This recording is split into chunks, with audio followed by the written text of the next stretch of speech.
Today we are in for a doozy. I was on a fandom website and I saw a new article, so I don't know when this was posted. It looks like, oh, yeah, I do. June 14th. Queer women could be the answer to one of the MCU's biggest problems. The only issue with the MCU, in my opinion, is their forced goddamn fucking humor and the fact that they make hundreds of fucking movies a goddamn year with the origin stories, the same setup, how they got the power, then learning the power, and then the big fight at the end. It's ridiculous. But let's read through this. By Ali Jimel. Oh my god, what the fuck? That is ugh! God! Okay, anyway. Sorry about that. Ugh! Ew, that's disgusting. Oh my god. The Marvel Cinematic Universe has a problem with queer representation because there are hardly any queers in the actual Marvel comics. There are some, but there are hardly any. We've known it for a while. It's not a problem unless you make it one, you fucktard. Here she is. She's an SJW. Ali Jimel. Kind of like Jimmy Kimmel, but it's Ali Jimel. We also know it's not out of malice. Then why the fuck are you writing this? But she's just writing this for the money. Which, of course, people will do work for money, obviously. But this is just, she has nothing else to talk about, so she's going to create a problem where there's not one, and then say it's not a problem, but it is. The MCU isn't outright here trying to consciously hurt those of us craving more queer people, because there are so few of you. Most people in America and the world hate this shit. We don't hate queer people. We don't hate gays or trans or whatever. We don't care. We don't hate them. There's no hate. It's just forcing it. You're forcing this shit. Look at what it did to Star Wars, for God fucking sake. I mean, you're forcing it where it does not belong. Good God, what the... Anyway, fuck. But while the MCU didn't set out to actively erase queer folks from the picture, despite LGBTQ characters being acknowledged and celebrated in the source material that the films are based on, it's done a pretty thorough job of creating a universe as largely, oh my god, here we go, straight, male, white, and geared towards that, because we're the people that pay to see it. I don't pay to see every Marvel film. I don't really see many Marvel films at all, but I'm saying fat, white, nerdy guys, or skinny, white, nerdy guys with thick beards, glasses, or they act like dorks, they're the ones that go. There are some black people, but not as many. Black people are more concerned about fucking, which is okay. It's okay for them to care about that, because we're animals, we're all animals, all of us care about it.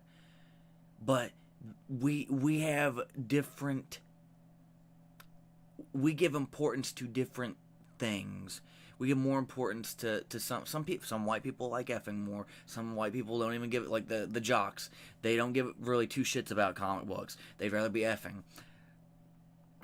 They're different groups. But come on. You don't see many women going to these fucking films unless their boyfriend forces them to. It's like, it's fucking, it's me anyway. Jesus, that is terrifying. I'm gonna have nightmares for the rest of my goddamn short life. That just lowered, this picture lowered my life expectancy by 20 years. But anyway, moving on. But what if there was already a way to bring in the queerness, what a word, that a considerable portion of the MCU fandom craves? No one craves it, except dumb women like you. I said dumb women. That is putting her into a group. I'm not saying all women are dumb. I'm saying women like her are dumb. Most people do not want this fucking shit. What if queer women were the key to solving one of the MCU's... They're not. They are not. Get that out of your head. You've been brainwashed. Hollywood started this. They started it slowly. all these people were saying, oh, especially when Glee came out. That I don't know if you guys know that show, but Glee, it had a lot of gay characters in it. And they're like, well, we're one of the shows that has the most prominent amount of gay people. And then everyone wanted to do it. Every single fucking person wanted to do it then. And now it's thrown, and people got brainwashed by like, whoa, oh my god, I need this stuff. I need it now. They're like, if you don't like this, you're against us. We hate you, bigots, all the dumb words they don't even know what it means. They just throw out all these terms. And they try to bully you. And it's ridiculous. And then everyone started doing it. It starts off small, and they control the controllable. They control the weak-minded. Hollywood does that. And this is one of those women who had no purpose in life until that happened to her. As a queer person who's been craving some blatantly queer representation in the MCU, well, you're a fucking idiot. A franchise that I've loved as long as it has existed, I doubt that. I'm ready for this universe to have some new life breathed into it. And not just in the way Star Wars writer Jonathan Kasdan recently tacked on Lando's pansexuality, like an afterthought, shortly after Solo's Star Wars story premiered, despite the character already being well established in the pop culture consciousness as being straight. She left that out. The MCU doesn't need to retcon character histories or fundamentally change anything about what has been established in terms of the overall narrative arc. I hate that word, but that's just me. No, this is about merely making space for some of the characters who have already been introduced and acknowledging them in a blatant way. It has to be blatantly obvious. Thrown in your face, she means. Specifically, those who are female, queer, or have queer comic book roots. Like I said, there are some. There were some, but there were so few queer, gay, lesbian, what have you characters. I mean, now it's big. After the SJWs took over. But back when these were first created in the 30s, 40s, 50s, 60s, and even some before in the comic book era, there were so few because America was a vastly different place. And so was the rest of the world. Notably, Thor Ragnarok's Valkyrie and Black Panthers. Yeah, I'm not going to try that. Tessa Thompson as Valkyrie in Thor Ragnarok. I guess she's a female gay, I don't know, she didn't really, anyway, it wasn't really explained. While those afraid of change, and here it is, if we don't like it, we're afraid of it. People oftentimes fear what they do not understand or whatever. We understand it, we don't agree with it, we don't like it shoved in there. We don't like it shoved in there. It's so annoying. It's like making Lando pansexual. It's so freaking annoying. And there were some people saying that Jonathan Kasdan didn't say Lando was pansexual. What actually happened was he said it was possible for him to be, and people twisted the words or whatever. But I don't know. I haven't seen the official video and or article. But we're not afraid. It's just annoying when it's crammed in our throats. Rey, a Mary Sue. Only because she's a female. And guess what? They want to say things like, we need more people of color and stuff. You make all these Mary Sue characters usually white. The people that you hate. White females. The people that you hate. It could potentially create a roadblock on the path to introducing a new queer era. And look at what it's done. Look at what the SJWs have done. Comic books are going back to not selling well at all. And obviously this bitch is blind to it. That problem could potentially work itself out by the time the credits roll on Infinity War sequel in 2019. Highly doubt it. You're going to ruin everything. Good job. In a world that will be forever changed following the deadly events of Avengers Infinity War, you can imagine there will be a stronger sense of mortality amongst the characters of the MCU. No, because the ones that are dead are coming back. Black Panther is getting a sequel, and Spider-Man Homecoming is getting a sequel. So, really, the rules will change, the drives will change, the fates will change, a new reality will be created, and it's in this new world that I like to think that there will be a plausible comfort amongst the characters to discuss the possibility that some of their friends and fellow heroes aren't entire. Yeah, okay, you can read that on your own. Fuck you. Anyway, to create the queer change, I'm feeling like they're gonna make Peter Parker bi. I feel like that. To create the queer change needed to breathe some life and authenticity back into the MCU. It's authentic enough. It was sticking somewhat close to adapting stories, but changing them enough to where it's kind of unique in a way. So, by making characters forcibly gay, queer, transgender, or whatever, or changing a male to a female, it's not being authentic. An authentic girl. We have to look around and see what characters we already have established or could potentially establish. Could potentially, which what I just said. She wants to change straights to gays, transgenders, trannies, or whatever. This is where our queer women come in. Oh, now she's going back to the women thing. Oh my god. As previously mentioned, Valkyrie and are already prime candidates. Good for... Even though both of the films they appear and erase their queerness for the sake of the story or undisclosed reasons. If they were, in their first appearances, if they were originally queers or whatever, I will, to stay consistent and fair, I don't know, I barely know shit about comic books, but I will say, I guess that's bullshit on whoever chose to change what they originally were. But if they were originally like, oh, well, she appeared in an issue in 1938, had a boyfriend, then I don't have an issue with it. Well, yeah, I don't have an issue with it because originally she was straight, or they were straight. But if it did turn out that they were originally queer, then I do have an issue with it. It's fucking ridiculous. You should have kept them. You should have kept them in character and consistent with their comic book counterpart. So there, she might have a point there. I don't know. I don't know their backstory. These comic characters.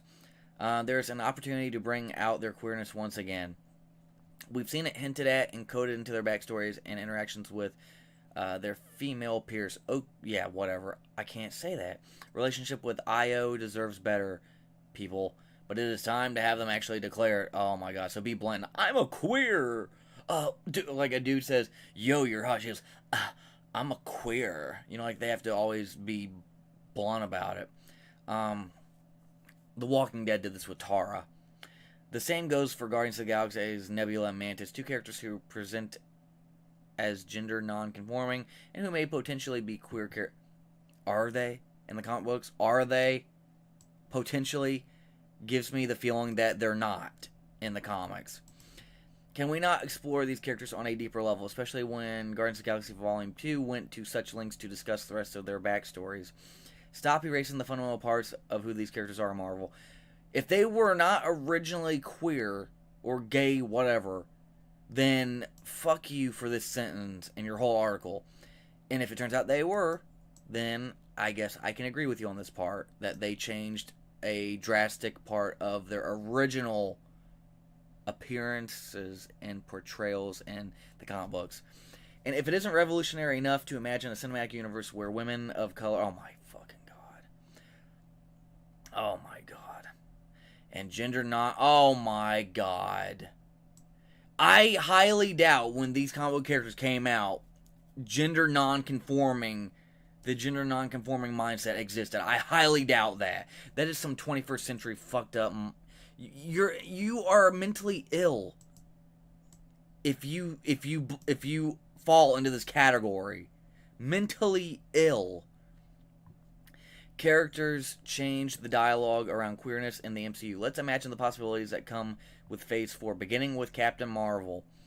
Oh, you mean Brie Larson, the I don't give a shit what 40-year-old white guys, or I don't give a shit what a white guy says about me, or whatever, that she said in one of her recent interviews. Fuck you, Brie. Fuck you. She was mind controlled by Hollywood.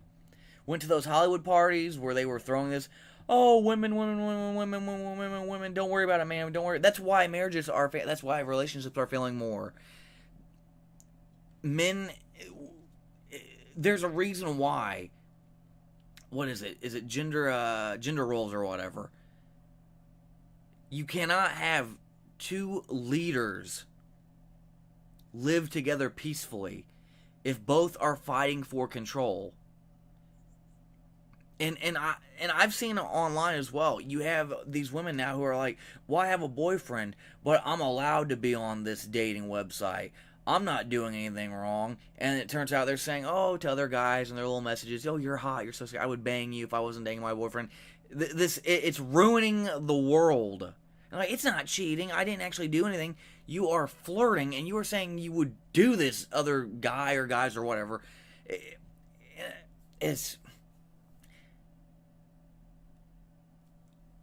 I believe in progression and being independent. And no, I don't think women have to stay at home with the kids. I mean, most women. What woman has? When the last time that applied was what, in the 1970s? The early 1970s is the last time I recall the stay-at-home wife applying. And then after that, the prices increased, and then families had to have the male and the female, girlfriend or boyfriend, husband and wife, both working. So people are bringing up this, oh, stay the barefoot and pregnant at home with the kids or whatever, cooking and cleaning. That has not applied for the longest time. So stop bringing it up. The jury's still out on whether Carol Danvers will have an active love interest in the origin story. But even though she isn't canonically... Okay, here we go. Look at this. She isn't canonically queer. Why not take the tiniest of liberties here and create a power... These characters are fake. Iron Man does not exist. Spider-Man, Peter Parker, whatever, does not exist. Carol Danvers does not exist. So having a gay movie character or whatever, they're not real. They're being portrayed by actors and actresses. Why don't they get it through your head? And you're warping the minds of children, impressionable children, everywhere. You are influencing them. Why not take the tiniest of liberties and create a powerful queer female superhero? There's been no instance thus far in the MCU where a superhero's sexuality has affected their mission. Why would it? Why would, oh, I'm queer, oh, I'm gay, I'm bisexual, I'm a transgender, it's going to affect my mission? Why? What a fucktard. For too long, this seriously major corner of pop culture, the MCU has operated in a way that doesn't reflect a reality unique to a large part of its fan base. That is not true. Going in the opposite direction of all this, you need to stick to the demographic. Fat virgin white males with grease going down their necks. Or the nerdy white guy that's like, no glasses on, kind of tall, slouches over, has confidence issues, but laughs at everything. Still a nerd. And then, the nerdy white guys with the thick beards and the cargo shorts. Stick there because it works. It works. It's worked since the 30s, before. And then when you go to switch it, look what's happening now. Look what's happening now. I don't know of that many gay people, transgenders, or whatever, that care about this shit. And obviously the numbers show. The numbers don't lie. They don't give a fuck. Because all the people that were supporting it aren't buying them now. Because they're not pandering to them anymore. We don't have infinity stones or vibranium or a quantum realm in real life, but what we have out here are on the other side of the movie screen is a fan base that includes not many queer folks, non-binary folks, you mean mentally ill, and gender non-conforming folks, mentally ill, who are just as magical, spiritual, and precious as those fantastical things and where to find them. Except they are even more deserving of accurate representation simply because they are real. Real, they may be. Buying this shit and seeing it, they are not. If the MCU can imagine a world where Infinity Stones exist alongside real people, they're not real. Iron Man does not exist. Black Panther does not exist. In places, why can't it bring to life queer superheroes alongside its other superheroes? Because they don't make money. People stay away from it. That's why. With 3 faces on the books, it's time. No, it's not. And I want to see. I wanted to see what she looked like, so I'm very curious. What does this queer, self-proclaimed queer, look like? You can't really see; it's kind of blocky, but oh yeah, horn-rimmed glasses. Looks like a boyish haircut, a dyke haircut. I present to you Ali Jamil. Yeah, you can totally tell.